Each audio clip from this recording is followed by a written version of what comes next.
কোন পাপে কোন নরকে কিরূপ শাস্তি। মানুষ কিছু পাপ পুণ্যের ফল এ পৃথিবীতে ভোগ করে এবং কিছু ফল স্বর্গ নরকে গিয়ে ভোগ করে। পৃথিবীতে কোন ধরনের ব্যক্তি কী ধরনের পাপাচার করলে নরকের কোন কুণ্ডে কিভাবে শাস্তি ভোগ করে তা শুকদেব গোস্বামী বর্ণনা করেছেন। 1 নম্বর তামরিষ। যে ব্যক্তি পরধন পরস্ত্রী পুত্র অপহরণ করে তাকে অত্যন্ত ভয়ঙ্কর যমদূতেরা কালপাশে বেঁধে বলপূর্বক এই নরকে নিক্ষেপ করে শাস্তি ভোগ করায়। এই নরক ঘোর অন্ধকারে আচ্ছন্ন। সেখানে পাপীকে নির্জলা উপবাস রেখে তার উপর প্রচণ্ড প্রহার করা হয়। এভাবে ক্রুব্ধ যমদূতদের দ্বারা নির্যাতিত হয়ে সে মূর্ছিত হয়। 2 নম্বর অন্ধ তামরিষ। যে ব্যক্তি পতিকে বঞ্চনা করে তার স্ত্রী পুত্র উপভোগ করে সে এই নরকে পতিত হয়। বৃক্ষকে ভূপতিত করার পূর্বে যেমন তার মূল ছেদন করা হয় তেমনি সেই পাপীকে সেই নরকে নিক্ষেপ করার পূর্বে যমদূতেরা তাকে এতই যন্ত্রণা প্রদান করে যে প্রচণ্ড প্রহারে তার বুদ্ধি ও দৃষ্টি নষ্ট হয়ে যায়। 3 নম্বর রৌরব।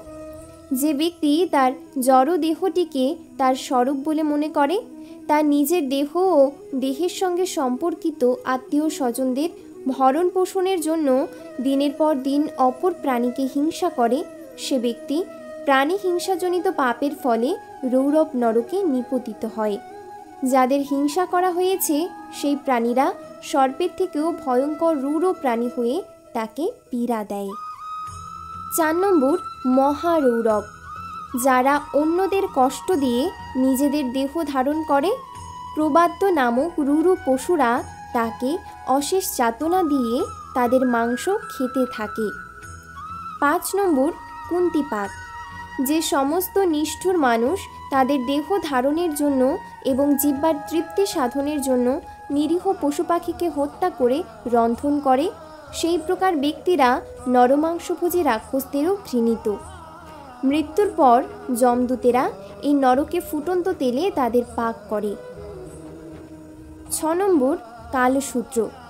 ব্রহ্মঘাতক পাপীরা এখানে পতিত হয়।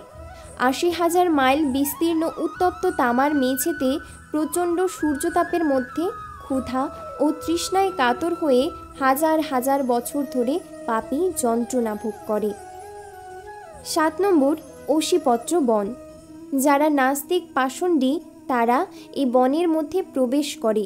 যমদূতেরা পাপীকে বেত্রাঘাত দিয়ে পীড়ন করে। প্রহারের যন্ত্রণায় যখন পাপী বনের মধ্যে দৌড়তে থাকে তখন তরবারির মতো ধারালো পাতাগুলোতে তার সর্বাঙ্গ ক্ষত বিক্ষত হয়। তখন সে হায় আমি এখন কি করব, আমি কিভাবে রক্ষা পাব এই বলে আর্তনাদ করতে করতে পদে পদে মূর্ছিত হয়ে পড়তে থাকে। 8 নম্বর শূকর মুখ। কোনো ক্ষমতাসীন ব্যক্তি অদণ্ডনীয় বা নির্দোষ ব্যক্তিকে দণ্ড দিলে তাকে এখানে আসতে হয়। যমদূতেরা বিশাল জাতাকলে ইক্ষুদণ্ডের ন্যায় তাকে নিষ্পেষণ করে। তখন সে আর্তস্বরে রোদন করতে করতে দণ্ডিত নির্দোষ ব্যক্তির ন্যায় মূর্ছাপ্রাপ্ত হয়। 9 নম্বর অন্ধকূপ। যে ব্যক্তি কীট পতঙ্গকে হত্যা করে তাকে এই অন্ধকূপে আসতে হয়। সে যে সমস্ত পশু পাখি সরীসৃপ মশা উকুন কীট মাছি ইত্যাদি প্রাণীদের যন্ত্রণা দিয়েছিল কুয়োর মধ্যে তাদের দ্বারা আক্রান্ত হয়। নিদ্রাবিহীন ও অসহ্য যন্ত্রণায় অস্থির হয়ে পাপী কোথাও বিশ্রাম করতে না পেরে অন্ধকারে নিরন্তর ছুটতে থাকে এবং পশুর মতো ছটফট করতে থাকে। 10 নম্বর কৃমি ভোজন। যে ব্যক্তি অতিথি বালক বৃদ্ধদের না ভোজন করিয়ে নিজে ভোজন করে তাকে এই কুণ্ডে কৃমি হয়ে অন্য কৃমিকে খেতে হয় এবং অন্য কৃমি তাকে খেতে থাকে। 11 নম্বর সন্দংশ। বল প্রয়োগ করে সৎ ব্যক্তির ধন যে হরণ করে তাকে এখানে আসতে হয়। যমদূতেরা উত্তপ্ত কাঁচি ও সাঁড়াশি দিয়ে তার পেটের নাড়ি বের করে। 12 নম্বর তপ্ত সুর্মি। যে পুরুষ বা নারী অগম্য গমন করে তাকে যমদূতেরা এখানে জ্বলন্ত লৌহমূর্তিকে আলিঙ্গন করতে বাধ্য করায়। 13 নম্বর বজ্রকণ্টক শালমলি। যে ব্যক্তি কামান্ধ হয়ে পশু গমন করে তাকে এখানে ভয়ঙ্কর কাঁটাময় শিমুল গাছে চড়িয়ে টানা হ্যাচড়া করা হয়। 14 নম্বর বৈতরণী। এখানে পুঁজ, রক্ত, বমিনকপূর্ণ নদীতে হাবুডুবু খেতে হয়। 15 নম্বর পুঁত। যে ব্যক্তি নিয়মবিহীনভাবে যৌন জীবনযাপন করে তাকে এই নোংরা সমুদ্রে কফ, থুতু, পুঁজ, মূত্র খেতে হয়। 16 নম্বর প্রাণরোধ। উচ্চ বর্ণের মানুষেরা পশু পাখি পালন ও হত্যা করলে এই কুণ্ডে বানবিদ্ধ অবস্থায় তাদের নোংরা খেতে হয়। 17 নম্বর বিশ্বসন। যে ব্যক্তি দম্ভ করে যজ্ঞে পশু বলি দেয় তাকে এই নরকে যন্ত্রণা দিতে দিতে বলি দেওয়া হয়। 18 নম্বর লালাভক্ষ। যে বদ স্বভাব ব্যক্তি পত্নীকে বশে আনতে শুক্র পান করায় তাকে এই শুক্র নদীতে ডুবিয়ে জোর করে শুক্র পান করানো হয়। 19 নম্বর সারনিয়াদন। যে ব্যক্তি পরগৃহে অগ্নি সংযোগ করে, করের নামে লুণ্ঠন করে, বিষ প্রয়োগ করে তাকে এই নরকে আসতে হয়। এখানে 720টি বজ্রদংষ্টা কুকুর সেই পাপীকে জ্যান্ত ছিঁড়ে ছিঁড়ে খেতে থাকে। 20 নম্বর অবিচি।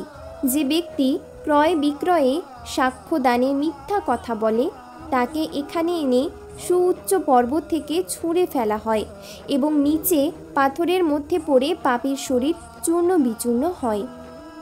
21 নম্বর অয়ুপান। উচ্চবর্ণের ব্যক্তি যদি সুরাপান করে তাকে এখানে যমদূতেরা পা দিয়ে তার বুক চেপে ধরে তপ্ত তরল লোহা পান করায়। 22 নম্বর খারকর্দম। যে ব্যক্তি আমি উন্নত এরূপ আত্মগরিমা করে এবং অন্যকে অসম্মান করে তাকে এখানে নির্যাতিত হয়ে খার ও কর্দমের মধ্যে হাবুডুবু খেতে হয়। 23 নম্বর রক্ষভোজন। যে ব্যক্তি কালীর কাছে নরবলি বা পশু বলি দিয়ে মাংস খায় তাকে এই নরকে পতিত হতে হয়। এখানে হিংসিত অর্থাৎ যাকে বলি দেওয়া হয়েছিল সে রাক্ষস হয়ে মহানন্দে পাপের মাংস খেতে থাকে। 24 নম্বর শূলপ্রদ।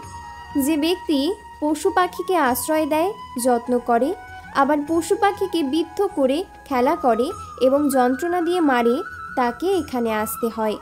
এই নরকে খিদে এবং তৃষ্ণায় পীড়িত সেই পাপীকে বক শকুনেরা ছিঁড়ে ছিঁড়ে খেতে থাকে। 25 নম্বর অবট নিরুধন। যে ব্যক্তি কাউকে কূপে, গোলায়, গুহায় বদ্ধ রেখে কষ্ট দেয় তাকে এখানে বিষাক্ত ধোঁয়া ও আগুনে শ্বাসরুদ্ধ হয়ে ছটফট করতে হয়। 26 নম্বর দ্বন্দ্বসুখ। যে ব্যক্তি সাপের মতো ক্রোধ দেখিয়ে কোনো প্রাণীকে যন্ত্রণা দেয় তাকে এখানে পঞ্চমুখ, সপ্তমুখ সাপেরা যাতনা দিয়ে গ্রাস করতে থাকে। 27 নম্বর পর্যাবর্তন। যে ব্যক্তি অতিথিকে দেখলেই ক্রুদ্ধ হয় এই নরকে শকুন, বক, চঞ্চু দিয়ে তার চোখ উৎপাটন করতে থাকে। 28 নম্বর সূচিমুখ। বিশ্বস্ত ব্যক্তিকে কেউ যদি চোর মনে করে সন্দেহ করে তবে তাকে এই নরকে পতিত হতে হয়। এখানে যমদূতেরা কাঁথা সেলাইয়ের মতো লোহার সূত্র দিয়ে তার শরীর সেলাই করে। শ্রীল কৃষ্ণদাস কবিরাজ গোস্বামী আমাদের সাবধান করে দিয়ে বলেছেন, কৃষ্ণ নাম ভজ জীব আর সব মিছে, পলাইতে পথ নাই যম আছে পিছে।